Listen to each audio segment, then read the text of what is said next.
국제사회 대북 제재가 소용이 없는 걸까요? 북한이 팔레스타인 무장정파 하마스와 무기 거래를 시도하고 있다는 소식이 들려오고 있습니다. 땅굴 기술까지 전파했다는 이야기도 나오는데요. 북한 무기 거래 실태와 북한 땅굴에 대해 파헤쳐 보겠습니다. 남친 땅굴을 찾는 사람들 김진철 대표, 자주국방네트워크 신인균 대표 자리했습니다. 네, 안녕하십니까? 안녕하세요. 안녕하십니까?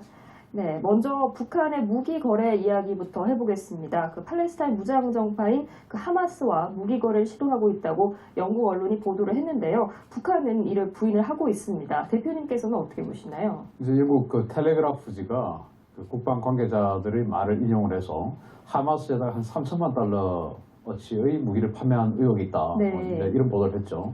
북한이 주로 이제 판매를 하는 것은 방독면 그리고 이제 소총 네. 또 탄약, 총알이죠. 예. 뭐 이런 것들을 주로 판매를 하는데 저는 전혀 근거 없는 이야기는 아니다라고 생각을 하고 북한은 지속적으로 이 하마스뿐만 아니고 아프리카의 그 어떤 분쟁 지역 네. 이런 곳에다가 지속적으로 소화기 무기를 판매해 왔어요. 그렇기 때문에 또 북한제의 총알이 품질이 좋답니다. 왜냐하면 아프리카의 암시장에서 이렇게 흘러다니는 복제품보다는 네. 북한에서 생산하는 게 품질이 좋은 것이죠. 그리고 가격도 싸고요. 그래서 이제 아프리카나 이런 분쟁 지역에서 북한 것을 많이 선호를 한대요. 그렇기 때문에 이런 그 텔레그라프의 보도 이런 것은 전혀 근거 없는 말은 아니다. 특히나 또 그 북한이 땅굴로서는 뭐 지금 그 베트남 과거 북베트남의 그 어떤 구치 땅굴 뭐 이런 그 기술 뭐 이런 것들과 다 연계해서 북한의 땅굴 기술 뭐 세계 최고라고 그러지 않습니까? 그것이 또 하마스로 흘러들어갔을 가능성 전혀 없다고는 할 수 없죠. 그렇군요. 충분히 가능성이 있다 이렇게 이야기를 해주셨는데 뭐 무기 거래 같은 경우 방금 뭐 아프리카 분쟁 지역에도 무기를 팔고 있다 이렇게 얘기를 해주셨는데 좀 더 구체적으로 실태를 짚어주시기 바랍니다. 이제 북한이 가지고 있는 무기들 중에서 58식 소총이라고 있어요. 그게 이제 구소련제 AK-47을 북한이 이제 복제 생산한 겁니다. 네네. 그런 거나 88식 보총 뭐 이런 것들. 그리고 이제 또 하마스가 이스라엘에다가 로켓 공격하지 않습니까? 네. 그 로켓이 뭐냐면은 네. BM-21이라고 하는 122mm 방사포. 그 방사포라는 것이 뭐 한 36발 또는 24발을 한꺼번에 막 쏘는 게 방사포지 않습니까? 네. 근데 이제 하마스는 그런 중화기를 운용할 능력이 안 되니까 그 122mm 방사포의 포신 하나만 이렇게 쏘는 거예요. 그런 어떤 그 122mm 방사포의 탄약 뭐 이런 것들을 북한에서 판매했을 가능성이 크다.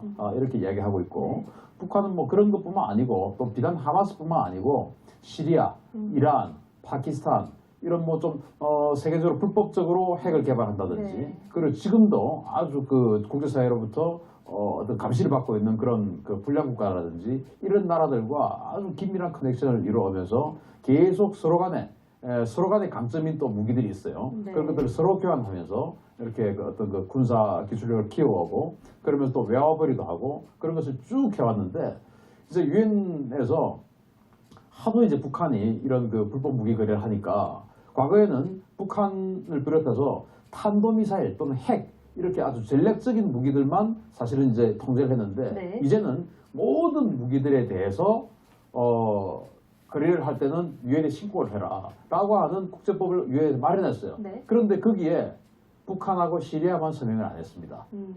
그 정도로 북한은 자기네들 계속 하겠다는 말이죠. 네. 그것은. 그래서 불법적인 무기 거래. 이제는 유엔에서 조그만 사소한 무기라도 즉 그 대량 사살 무기 어떤 핵이나 생화 무기가 아니라 하더라도 다 신고를 해라라고 법으로 만들어놨기 때문에 국제법적으로 만들어놨는데 그것을 북한이 지키지 않으니까 북한이 거래하는 모든 무기는 불법 거래입니다. 네. 그래서 지금도 북한은 계속 그런 것을 하고 있는 것이죠. 그러면 이제 뭐 국제사회 대북 제재라던가 이런 국제법 같은 것들이 북한에는 전혀 어떤 그 무기 거래를 근절하는데 도움이 안 되고 있는 건가요? 이제 그 국제법들이 사실은 모든 나라가 다 동참을 해서 확실하게 법을 지켜야만이 국제법이 발동되는데 네네. 우리 국내법은 확실한 통제기구가 있잖아요. 정부라는 통제기구가 있지 않습니까? 그럼 국제사회는 우리 국내 사회와 달리 국제사회는 확실한 통제기구가 없습니다. 유엔이라는 기구가 있지만 네. 그걸 확실하게 통제할 수 있는 사법권, 뭐 치안권, 입법권 다 뭐 가지고 있는 게 아니잖아요. 그러다 보니까 일종의 무정부 상태가 국제사회인데 거기에서는 그러면 다 협조해서 지켜줘야 되는데 이른바 뭐 중국 같은 경우에 북한이 어떤 그 핵 개발에도 불구하고 여러 가지 어떤 군사적인 지원이라든지 또 경제적 지원 이런 것을 계속해오고 있고 지금 보도에도 계속 나오고 있습니다만은 러시아는 또 지금 또 북한과 급속도로 긴밀하게 가까워지고 있는 뭐 이런 것들이 있기 때문에 사실은 국제법이 있지만 네. 제대로 작동을 못하는 것이죠. 그러면 북한의 무기가 이렇게 계속해서 불법 무기 시장에서 거래가 되고 있는 것으로 지금 알려지고 있는데 북한 무기에 어떤 경쟁력이 있는 건가요? 북한 무기 경쟁력이 있습니다.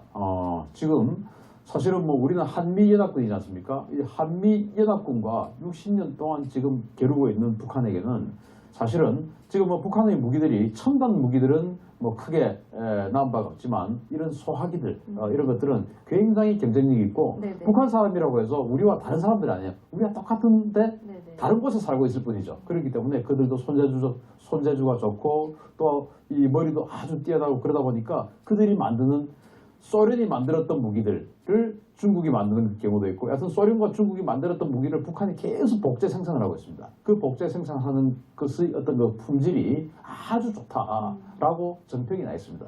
제가 봤을 때는 뭐 북한제 소화기가 중국제에 뒤진다고는 저는 생각을 안 해요. 그렇기 때문에 그런 것들이 가격이 싸죠. 네. 그러니까 이런 분쟁 지역에서는 나름대로 수요가 있는 것이죠. 그렇군요. 그 북한의 무기 거래 실태에 대해서 쭉 이야기를 들어봤는데요. 이번에 그 영국 언론이 보도한 내용에 따르면 무기뿐만 아니라 북한이 하마스의 땅굴 기술까지도 전수했을 수 있다. 이렇게 보도가 나왔거든요. 그 네. 가능성에 대해서 어떻게 보십니까? 요거에 대해서는 그 2000년도에 그 프랑스의 중동 언론의 전문인 인텔리전 온라인을 통해서 이미 이게 보도가 됐습니다.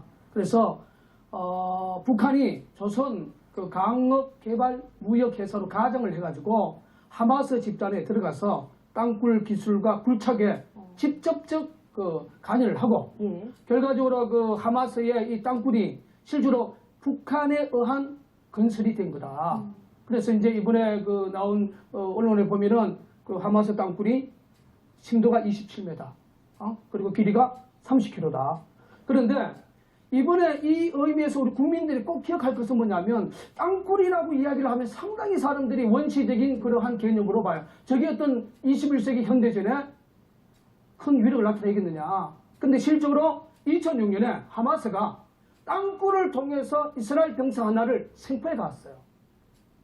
그래가지고 이스라엘 군이 그 생포된 이스라엘 병사를 구출하기 위해서 하마스와 5년 동안 협상을 했는데 그 협상 카드가 뭐냐면 하마스의 그 제수자들 1027명을 석방해주는 조건으로 이스라엘 병사를 구출해 갔단 말이죠. 그러면 이 땅굴의 전략적 가치 중에 하나가 뭐냐면 인질론입니다. 인질론. 그래서 만약에 이 땅굴에 대한 인질론이 대한민국에서 만약에 터졌다면 이번에 하마스가 이스라엘 군복을 입고 나오는 것을 이스라엘이 먼저 발견하고 선제 공격을 들어간 거예요. 이게 만약 이런 현실이 대한민국에 만약에 북한의 땅굴에 의해서 만약에 그런 일이 벌어진다면 대한민국은 하루아침에 자유주권이 무너질 수밖에 없어요. 왜냐하면 여기에 사진 보면 북한의 이 군인들이 우리나라의 그 예전에 군복을 입고 훈련받는 그 사진이 있어요. 그리고 2012년 12월 4일 날 중앙일보에서 신종 군복이 중국에 의해서 북한에 들어갔다. 그 기사를 언론이 보도를 했습니다. 그래서 이번에 하마스의 땅굴을 통해서 우리가 기억할 것은 북한에서 내려온 최고의 망명자 중 한 사람이 항담 씨입니다. 제가 2004년 6월 14일 날 항담 씨를 만났어요. 선생님, 땅굴에 대해서 말씀해 주십시오 하니까 목사님, 땅굴에 대해서는 인질론에 대해서 생각하면 김일성이가 생전에 갱도 하나가 핵무기에 엮여받은 위력이 있다는 그 의미를 발견할 것이다. 이제 항장 선생님 돌아가셨지만 제가 이 땅굴 사역을 보면서 느껴보니까 만약에 북한이 땅굴을 통해서 대한민국에 들어와서 미군을 수백 명을 인질로 잡고 미군의 가족을 인질로 잡는다면 사실상 총 한 번 쏘지 못하고 하마스가 이스라엘 병사 하나를 데려간 것처럼 1027명을 포로 대상으로 이렇게 석방한 것처럼 그러한 꼴이 날 수가 있다는 사실을 기억해야 됩니다. 그렇군요. 이 땅굴 같은 경우에 뭐 무기 거래도 하고 또 마약 거래까지도 이루어진다고 하던데 어떻게 네네. 이루어지는 건가요? 이게 이제 보편적으로 국민들이 그 미국과 멕시코의 국경 사이는 그 마약을 하기 위한 그 네. 마약 땅굴입니다. 그런데 이 하마스의 땅굴은 마약 땅굴도 하지만 무기를 거래하는 땅굴도 쓰지만 실질적으로 이스라엘을 공격하기 위한 공격용 땅굴이에요. 이게 공격용 땅굴입니다. 이 자체가. 그래서 지금 이스라엘 영토에서 보면 북쪽에는 레바논의 그 헤즈볼라는 무장 테러 집단이 위에서 땅굴을 부착해 오고 그리고 남쪽에는 이게 그 팔레스타인 하마스가 땅굴 부착을 해오고 그 28일 북한 예무성의 발표를 보니까 우리는 하마스 땅굴하고 헤즈볼라 땅굴하고 전혀 관계없다. 이렇게 발표한 것을 보면 역으로 말하면 닭 잡아먹고 오리발 내미는 거 똑같은 거예요. 역으로 말하면 우리가 개입했다는 걸 반증입니다. 그래서 우리 아까 신 대표님 말한 것처럼 북한은 세계적인 최고의 땅굴 기술의 능력을 갖고 있어요. 그럼 그 배우는 뭐 국제사실 우리가 봤을 때 왜 테러 지원국으로 지정을 예전에 국제사기 했습니까? 그러한 직간접적인 개입을 했기 때문에. 그래서 이번에 우리가 하마스 땅굴을 통해서 대한민국 국민들이 땅굴에 대한 그 유일하게 대한 그 의미를 다시 한번 정립한다면 상당히 대한민국의 안보에 대한 도움이 되지 않겠나 저는 그렇게 생각합니다. 그렇군요.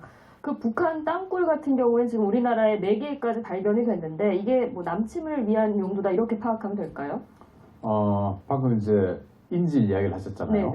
그 인질이라는 게 비정규전입니다. 이를테면 그 전면전, 즉 정규전을 위한 일은 아니죠. 이를테면 우리가 옛날에 이제 땅굴 그러면 저기에서 갑자기 북한군 한 개 사단이 튀어나와서 뭐 하면 우리가 어떡하지 이런 상상을 이제 어릴 때는 했어요. 그런데 사실은 땅굴에서 한 개 사단이 튀어나올 수는 없고요. 땅굴이 북한이 그럼 왜 여기 땅굴에 집착하느냐? 이것을 뭘 할 거냐? 자, 북한이 지금 20만 명의 특수부대원을 가지고 있습니다. 그럼 그 특수부대원의 가치는 우리 남한의 후방에 침투해서 뭔가 특수작전을 해야 됩니다. 그러지 않으면 그 가치가 없는 군인들이에요. 그러면 남한에 와야 되는데 어떻게 올 것이냐. 그동안 이제 AN2기라고 해서 아주 그 저공 비행하는 프로펠러기 있지 않습니까? 그것을 가지고 우리에게 이제 침투한다. 뭐 이런 계획도 있었고, 잠수함을 가지고 바다에서 해안에다 대고 침투한다. 뭐 이런 계획도 있고 또 그렇게 해왔었죠.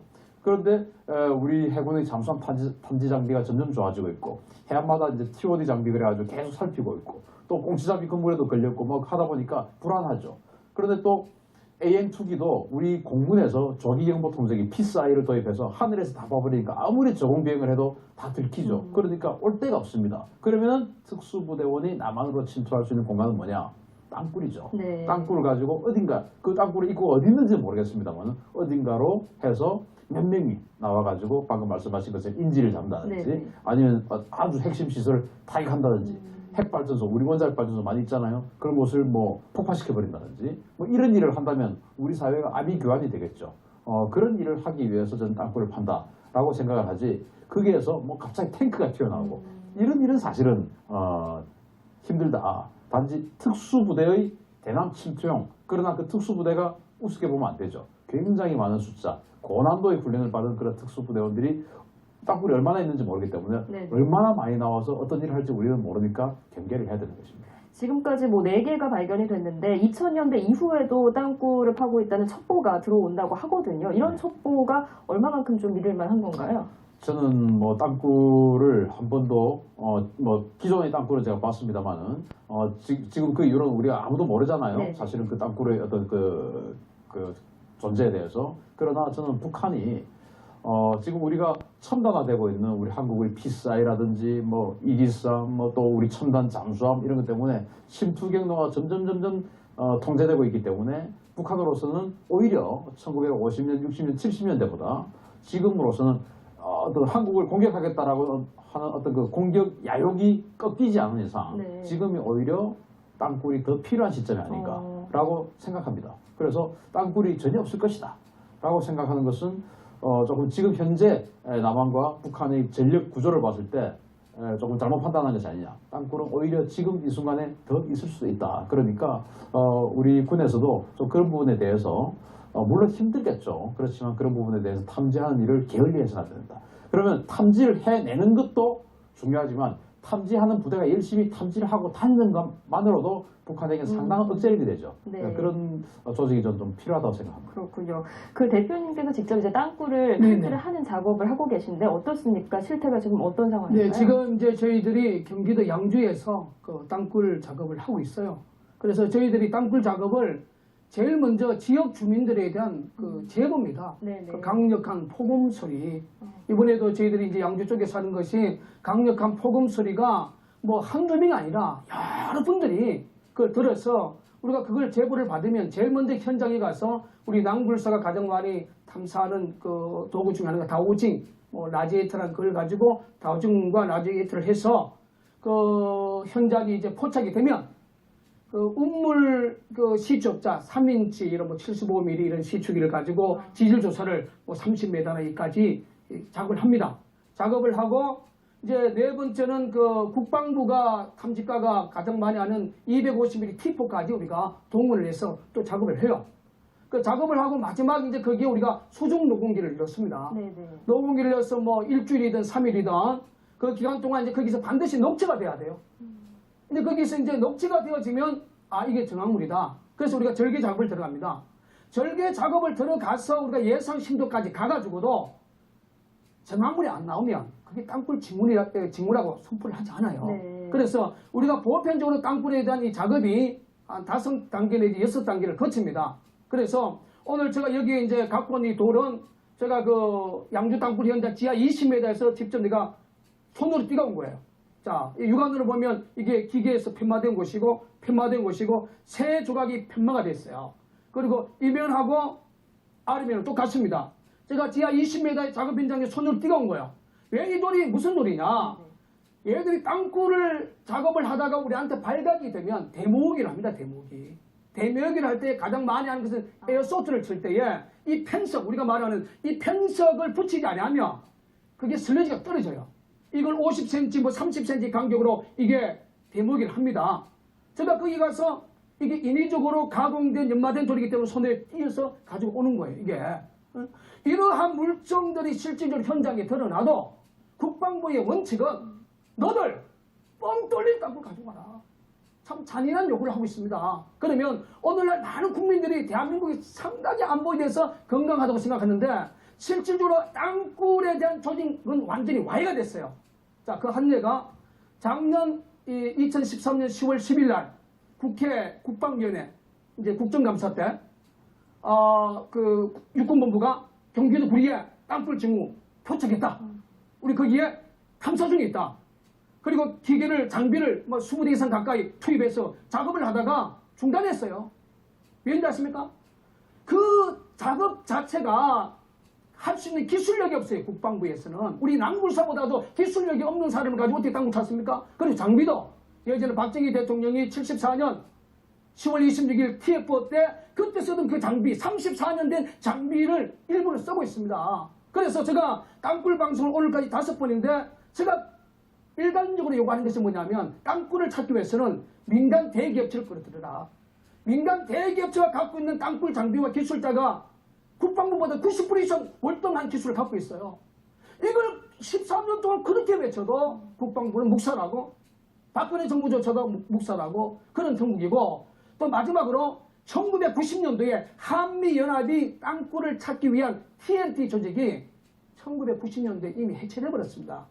그러면 많은 사람들은 국방부 탐지과 어떤 그 기술 능력을 상당히 보고 있는데 우리 낭굴사보다도 못하는 그러한 조직 가지고 어떻게 지금 북한의 땅굴 세계적으로 수출을 하고 세계 최고의 땅굴 기술과 맞싸운다는 것은 불가능하니까 오늘 이 방송을 통해서 우리 제주권에 있는 분들이 정말 대기업을 끌어들이는 민간군 TF 그리고 우리 낭굴사 안에서도 20년, 30년 노화의 기술을 갖고 있는 분들과 해서 민간군 TF를 반드시 구성할 수 있는 그러한 국민적 여론이 좀 만들어졌으면 좋겠습니다. 네, 그 땅굴 탐지 작업에 대해서 이야기를 들어봤는데 이러한 북한의 땅굴 위협에 대해서 우리는 어떻게 좀 대처를 해야 한다고 보십니까?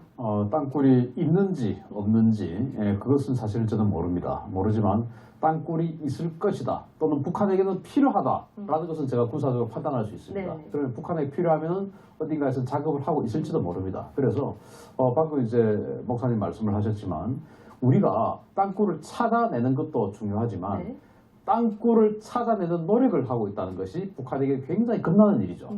들키면 이것은 뭐 정말 이 남북 간의 어떤 그 질서가 크게 훼손되는 그런 문제가 되고 지금 뭐 예를 들어서 아직은 경색 국면이지만 만약 화해 국면으로 돌아선다 하더라도 그것이 한 번에 그냥 뒤집어질 수 있는 그런 일이기 때문에 우리가 찾는 노력을 하는 것만으로도 북한에게 굉장히 어떤 그 두려운 일이 됩니다. 그래서 그런 노력들을 우리가 계속 해 나가는 것이 중요하고 그리고 뭐 그런 작업을 하는 데 있어서 방금 말씀하신 민간 업체에게 외주를 준다든지 아니면 국방부의 자체 내 어떤 그 기구를 두어서 한다든지 할 때 있어서의 예산이 얼마나 들어가는지 저는 계산해 본 바가 없습니다만은 아무튼 그것이 저는 큰 돈이 들어가는 것으로는 보지 않습니다. 그러니까 그런 부분에 대한 어떤 그 예산 이것은 좀 책정이 필요할 것 같고요. 다만 그럼에도 불구하고 왜 땅굴을 못 찾았냐라고 할 필요는 없다. 왜냐? 찾고 있는 모습만으로도 북한에게는 굉장히 중요한 메시지가 되기 때문에 그런 모습을 계속 보여주는 것은 필요하다라고 생각하고 또 북한이 만약에 정말 우리가 모르던 어딘가에 땅굴을 파놓았다면 그것이 유사시에는 북한의 특수부대원들이 통행할 수 있는 굉장히 위험한 그런 통로가 될 것이다 라는 것은 군사적으로 맞습니다. 네, 우리가 뭐 땅굴을 찾고 있는 모습 자체가 또 북한에게 어떤 메시지를 줄 수 있다 이런 말씀이신 것 같습니다. 네, 지금까지 자주국방 네트워크의 신인균 대표 또 남침 땅굴을 찾는 사람들의 김진철 대표였습니다. 고맙습니다.